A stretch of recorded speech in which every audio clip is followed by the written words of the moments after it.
Hello my dear memory athlete. आज हम memory championship के 10 डिसिप्लिन्स में से और एक इंटरेस्टिंग डिसिप्लिन एक्सप्लोर करने वाले हैं, नेम्स एंड फेसेस। अक्सर जब हमें नए लोग मिलते हैं तो कुछ समय बाद हम उनका चेहरा तो याद रखते हैं मगर नाम भूल जाते हैं। और शायद इसलिए मेमोरी चैंपियनशिप में इस डिसिप्लिन को इंक्लूड किया गया है। ये ऐसा रहेगा नेम्स एंड फेसेस का मेमोराइजेशन पेपर। बहुत सारे चेहरे और प्रत्येक चेहरे के नीचे उस चेहरे का पहला और अंतिम नाम या फिर सरनेम। और इस खेल का उद्देश्य है to commit to memory and recall as many names as possible and link them to the right face. अर्थात अधिक से अधिक नाम स्मृति में रखना और उन्हें सही चेहरे से मिलाना, यही इस खेल का उद्देश्य है। आइए अब इन नामों को याद करने के लिए दिए जाने वाले मेमोराइजेशन टाइम और याद किए गए नामों को लिखने के लिए दिए जाने वाले रिकॉल टाइम के बारे में चर्चा करें। नेशनल मेमोरी चैंपियनशिप में आपके पास नाम और चेहरे याद रखने के लिए 5 मिनट और याद किए गए नामों को लिखने के लिए 15 मिनट का समय होगा।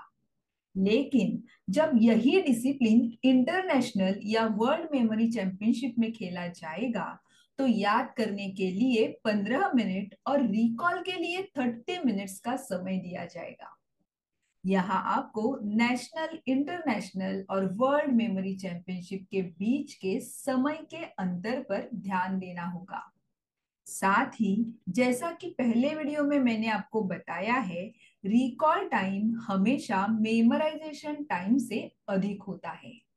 इसलिए चेहरे पर पाई जाने वाली अनोखी विशेषताओं को और उनसे कनेक्शंस बनाकर नामों को याद रखने और लिखने के लिए हमारे पास काफी समय होता है।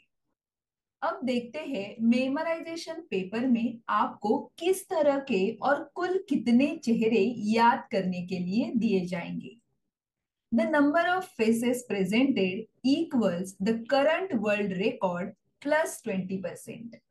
मतलब हाल ही में जो चैंपियनशिप हुई होगी उसमें जो वर्ल्ड रिकॉर्ड स्थापित किया गया होगा, उन चेहरों से 20% अधिक चेहरे आपको अपने मेमोराइजेशन पेपर में मिलेंगे। फॉर एग्जाम्पल, हाल ही में हुए चैंपियनशिप में नेम्स एंड फेसेस याद रखने का रिकॉर्ड अगर 100 चेहरों का स्थापित हुआ रहेगा तो आपको आपके मेमोराइजेशन पेपर में 20% अधिक चेहरे यानी कि 100 प्लस 20% इक्वल टू 120 चेहरे मिलेंगे। आइए अब स्टेप बाय स्टेप समझते हैं कि मेमोराइजेशन पेपर कैसा होगा। मेमोराइजेशन पेपर में व्यक्ति की केवल सिर से कंधे तक की तस्वीर होगी। फोटो में आसपास का कोई भी क्षेत्र न दिखाते हुए केवल सफेद रंग का बैकग्राउंड होगा। सभी फोटो रंगीन होंगे और फोटो के नीचे चेहरे का नाम और उपनाम या फिर अंतिम नाम लिखा होगा। मेमोराइजेशन पेपर में चेहरों को बेतरतीब ढंग से यानी कि रैंडमली नाम दिए जाएंगे। यानी चेहरे की शक्ल और चेहरे को दिए गए नाम के बीच कोई भी संबंध नहीं होगा। फॉर एग्जाम्पल, भारतीय चेहरे का नाम अमेरिकन या फिर ऑस्ट्रेलियन हो सकता है। अमेरिकन चेहरे का नाम जापानीज हो सकता है या फिर अफ्रीकन चेहरे का नाम इंडियन हो सकता है। यानी चुना हुआ चेहरा दुनिया के कौन से भी कोने से हो, जाति का हो या कौन से भी महाद्वीप का हो, इस बात का पूरा ध्यान रखा जाएगा कि चेहरे को देखकर एथलीट्स उस चेहरे के नाम का अंदाजा लगा ही नहीं सकेंगे। मेमोराइजेशन पेपर में सभी प्रकार के लोगों के चेहरे होंगे।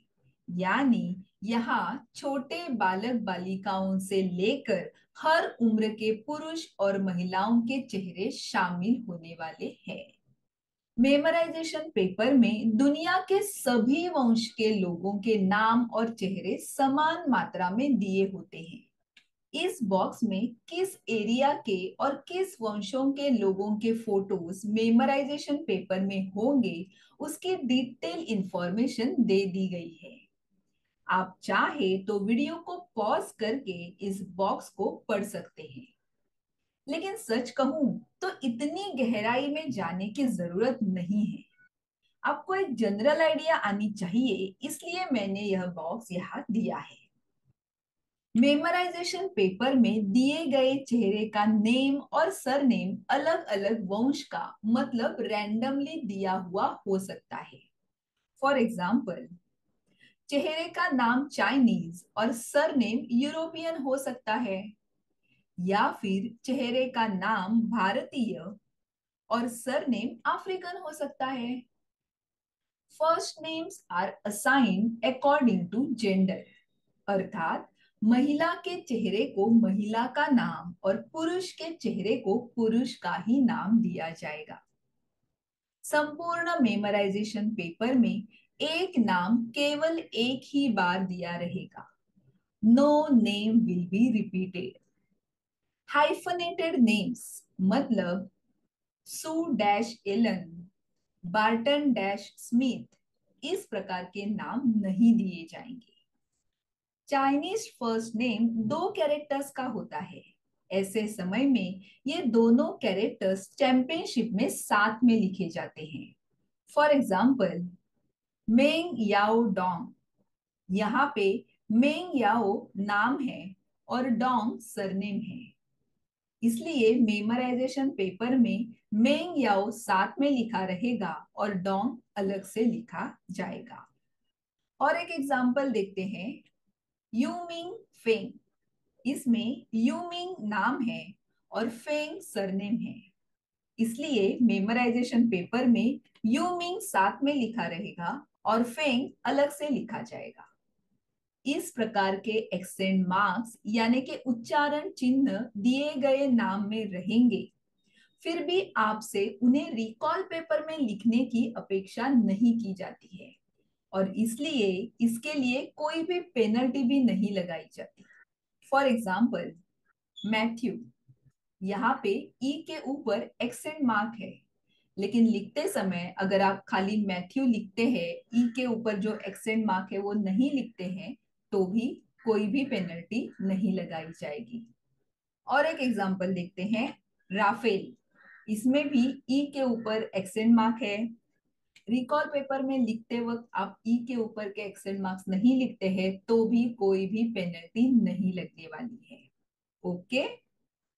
यदि नेशनल मेमोरी चैंपियनशिप का आयोजन करने वाले देश ने नेम्स एंड फेसेस इस डिसिप्लिन में सिर्फ उसी देश के लोगों के नाम और चेहरे याद रखने के लिए मेमोराइजेशन पेपर में दिए होंगे, तो नेम्स एंड फेसेस ये डिसिप्लिन ही उस चैंपियनशिप से अमान्य घोषित किया जाएगा।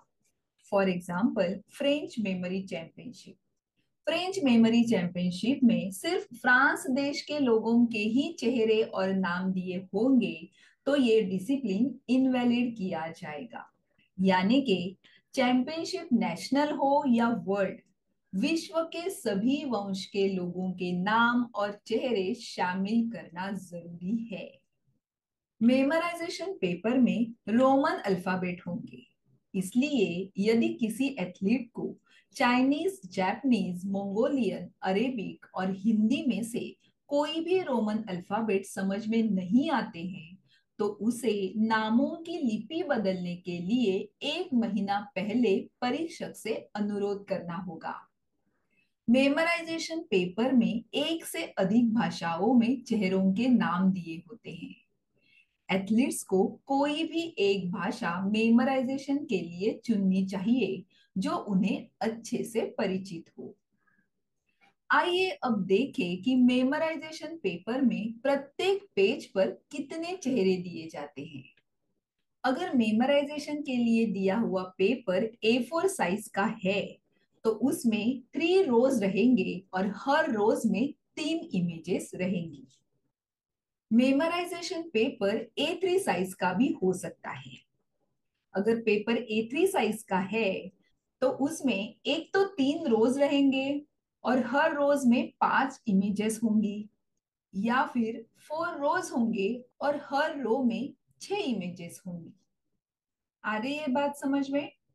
तो पेपर एक तो A4 साइज का होगा या फिर A3 साइज का। आइए अब हम रिकॉल पेपर लिखते समय पालन किए जाने वाले नियमों को समझते हैं। रिकॉल पेपर में भी मेमोराइजेशन पेपर की तरह रंगीन चेहरे होंगे, लेकिन यहाँ सिर्फ उनका क्रम बदला होगा और नाम के स्थान पर रिक्त स्थान होगा। इस रिकॉल पेपर को देखिए, इसमें क्रम बदलकर चेहरे दिए हुए हैं और नाम की जगह रिक्त स्थान दिया गया है। आपको चेहरा ढूंढना है और सही चेहरे के सामने सही नाम लिखना है। जैसे कि मैंने कहा, क्रम बदल के चेहरे देंगे, इसके लिए आपको चेहरा ढूंढना पड़ेगा और सही चेहरे के सामने सही नाम लिखना होगा।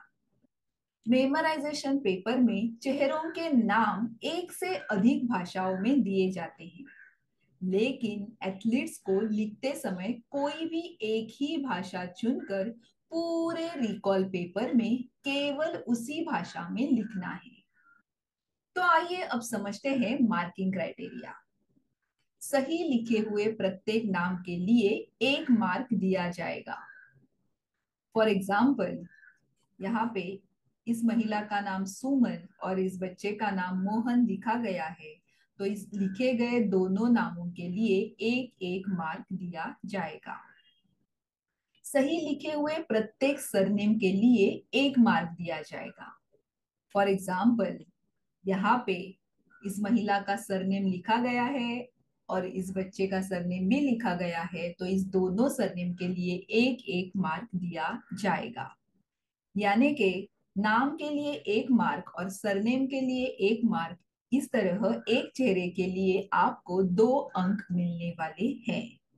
यहाँ पे सुमन ठाकुर इस नाम के लिए आपको 2 अंक और मोहन शर्मा इस नाम के लिए आपको 2 अंक दिए जाएंगे।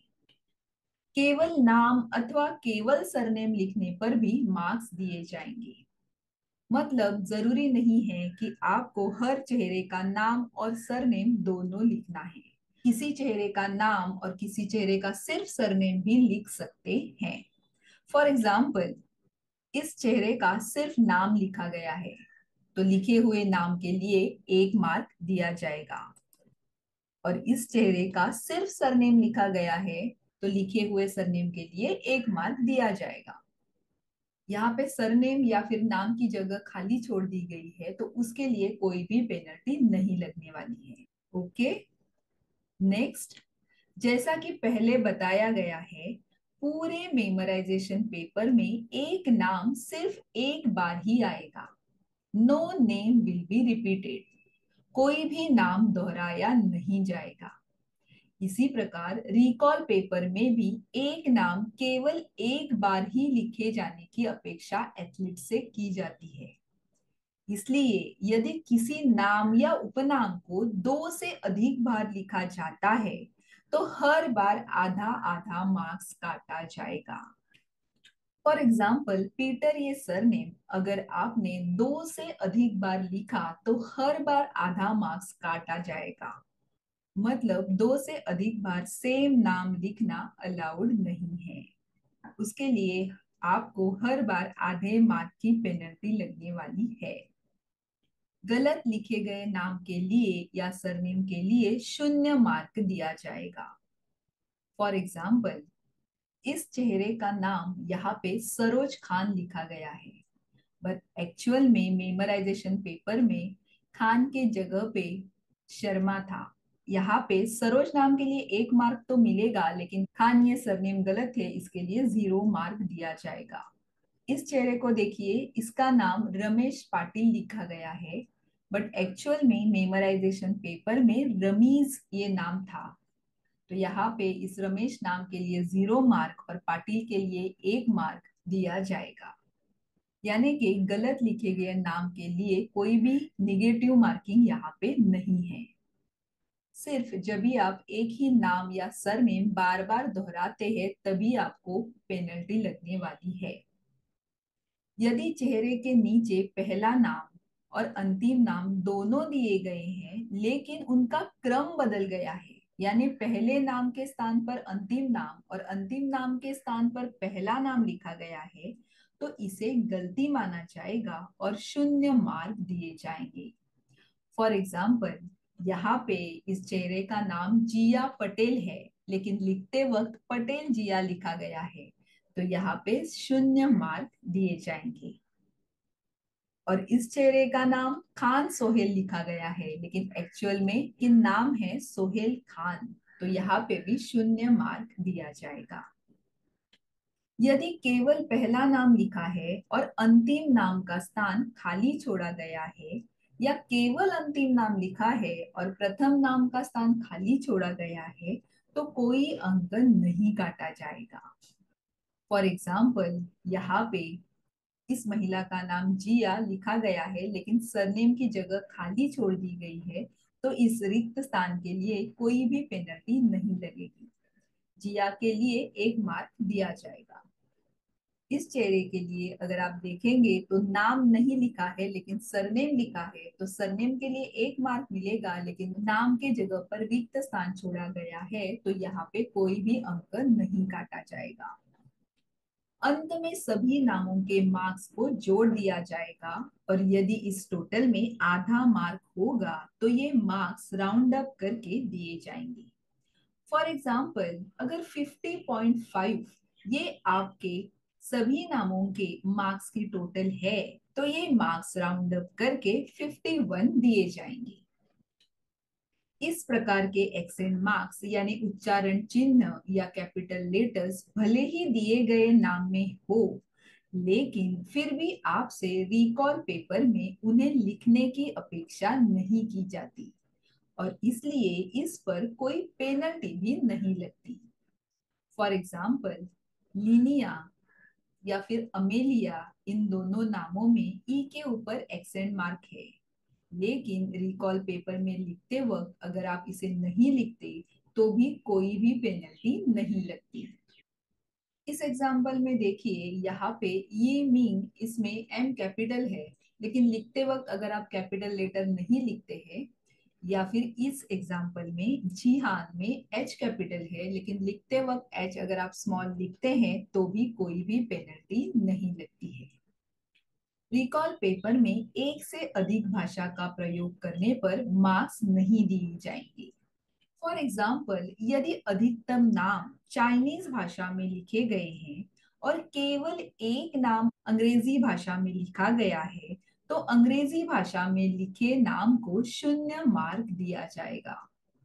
आखिरी नियम, फाइनल रिजल्ट के समय यदि दो एथलीट्स के मार्क्स इक्वल है, तो ऐसे समय में रिकॉल पेपर की जांच करने के बाद जिस एथलीट ने सबसे कम गलतियां की है उसे विजेता घोषित किया जाएगा। अब देखते हैं ट्रांसलिटरेशन, यानी कि किसी अन्य भाषा की लिपि में लिखना।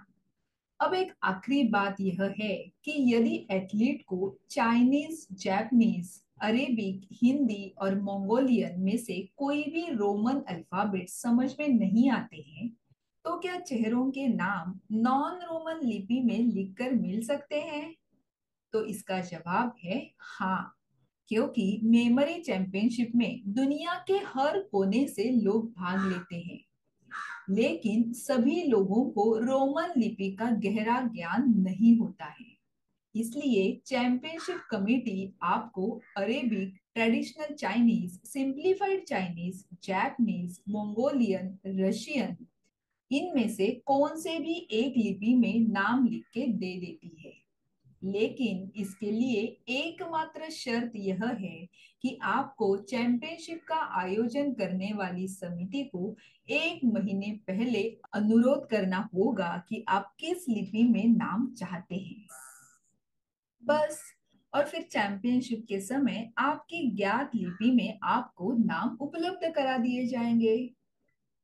ओके, तो फिर आज के इस वीडियो में हम यही रुकते हैं। नेम्स एंड फेसेस इस डिसिप्लिन के बारे में ज्यादा से ज्यादा डिटेल इंफॉर्मेशन देने का प्रयास मैंने इस वीडियो में किया है।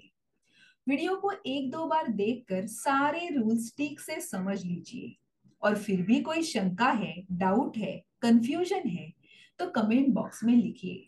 आपको आपके प्रश्न का उत्तर जरूर दिया जाएगा।